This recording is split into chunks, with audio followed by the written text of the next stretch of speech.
They stood with the cigarette smoke curling around their noses and into their eyes without making them blink or squint. That's $50.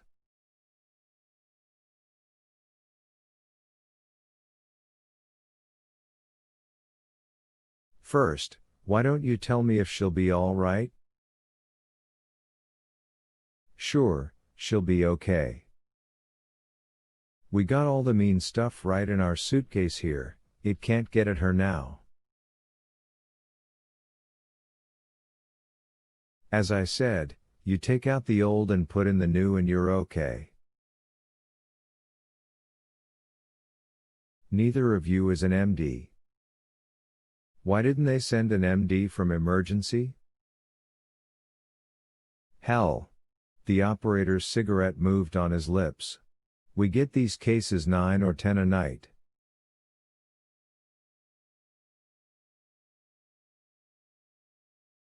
Got so many, starting a few years ago, we had the special machines built.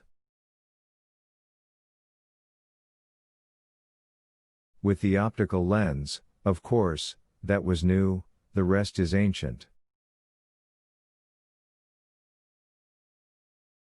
You don't need an MD, case like this, all you need is 2 handymen, clean up the problem in half an hour.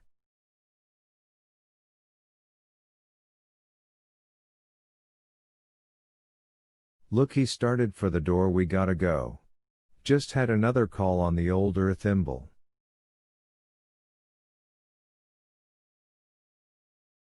"10 blocks from here. Someone else just jumped off the cap of a pillbox. Call if you need us again. Keep her quiet. We got a contraceptive in her. She'll wake up hungry. So long."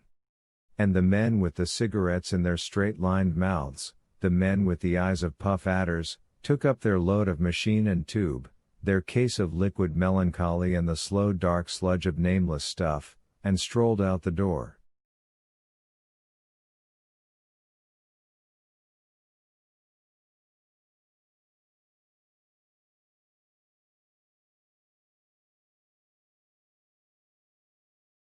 Montauk sank down into a chair and looked at this woman.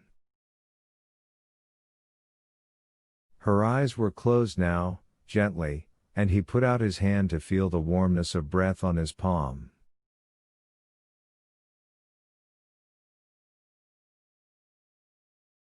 "Mildred," he said, at last.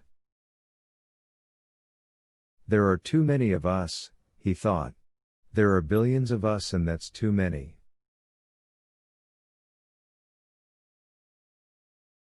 Nobody knows anyone.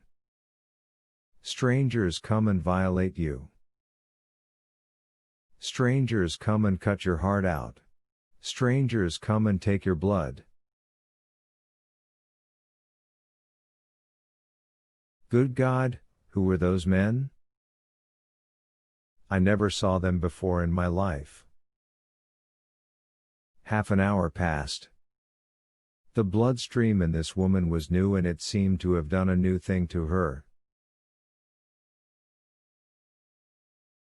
Her cheeks were very pink and her lips were very fresh and full of color and they looked soft and relaxed.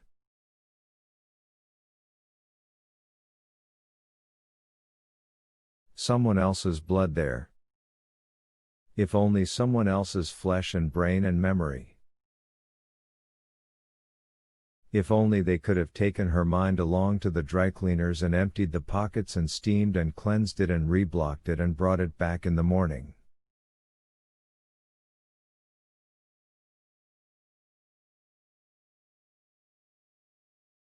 If only. He got up and put back the curtains and opened the windows wide to let the night air in.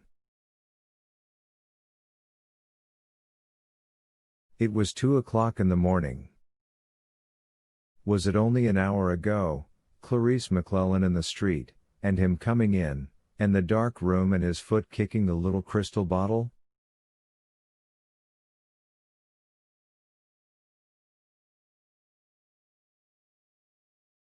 Only an hour, but the world had melted down and sprung up in a new and colorless form.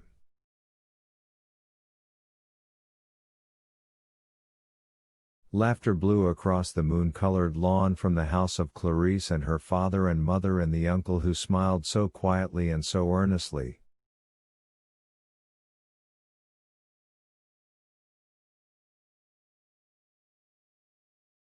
Above all, their laughter was relaxed and hearty and not forced in any way, coming from the house that was so brightly lit this late at night while all the other houses were kept to themselves in darkness.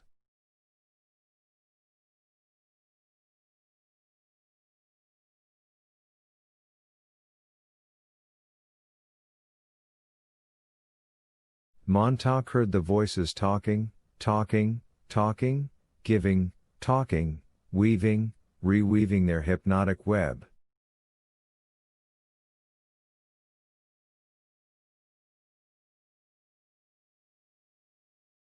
Montauk moved out through the French windows and crossed the lawn, without even thinking of it.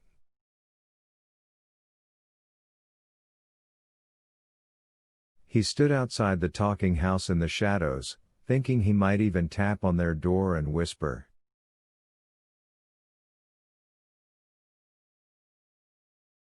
"Let me come in. I won't say anything. I just want to listen. What is it you're saying?" But instead he stood there, very cold, his face a mask of ice, listening to a man's voice, the uncle, moving along at an easy pace.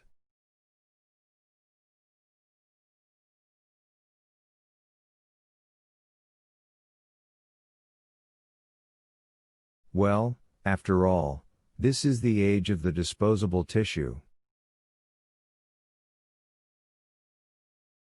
Blow your nose on a person, wad them, flush them away, reach for another, blow, wad, flush.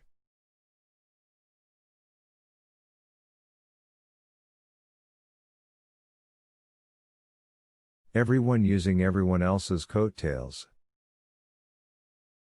How are you supposed to root for the home team when you don't even have a program or know the names?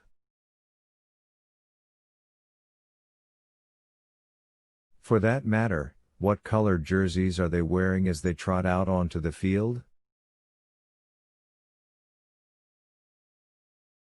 Montauk moved back to his own house, left the window wide, checked Mildred, tucked the covers about her carefully, and then lay down with the moonlight on his cheekbones and on the frowning ridges in his brow, with the moonlight distilled in each eye to form a silver cataract there.